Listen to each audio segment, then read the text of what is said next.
রাজশাহী নগরের নওদাপাড়া বড় বনগ্রাম এলাকায় প্রচারণা চালাচ্ছেন রাজশাহী সদর আসনে জামায়াত মনোনীত প্রার্থী ডাক্তার মোহাম্মদ জাহাঙ্গীর। এ বিষয়ে আরও জানাতে যুক্ত হচ্ছেন প্রতিনিধি বুলবুল হাবিব। বুলবুল হাবিব, আর মাত্র 2 দিন পরেই নির্বাচনের প্রচারণা শেষ হবে, তো এই মুহূর্তে সেখানকার প্রার্থীদের প্রচারণা কেমন দেখছেন, বিস্তারিত আমাদেরকে জানান।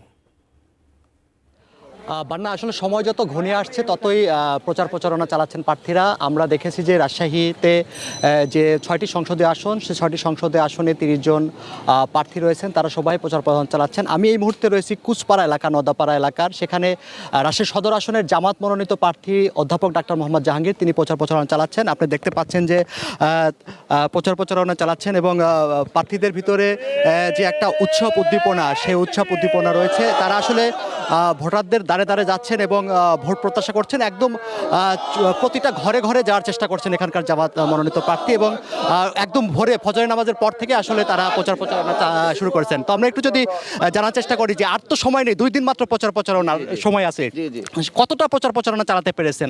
আসলে আলহামদুলিল্লাহ, আমরা প্রার্থিতা ঘোষণার পর থেকে আমরা প্রচারণা ব্যাপকভাবে শুরু করেছি। এরপরে প্রার্থিতা কনফার্মেশনের পরে, মানে আমাদের পাওয়ার পরে, প্রতীক বরাদ্দের পরে আমরা জোরসোর তৎপরতা শুরু করেছি। আমরা প্রতিটি মহল্লায়, প্রতিটি গ্রামে, প্রত্যেকটা বাড়িতে যাওয়ার চেষ্টা করছি এবং ভোটারদের কাছে ব্যাপক সাড়া লক্ষ্য করছি। আমরা পেশা এবং শ্রেণীর মানুষের কাছ থেকে আমরা ভালোবাসা পাচ্ছি আর কি। এবং জনগণ এবার দাঁড়িপাল্লায় ভোট দেওয়ার জন্য খুবই আগ্রহ প্রকাশ করছেন।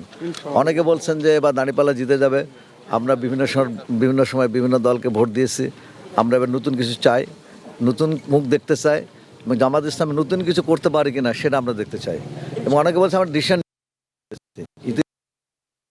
আমরা অন্য দলকে ভোট দিয়েছি, এবার দাঁড়িপাল্লায় ভোট দেবো আর কি।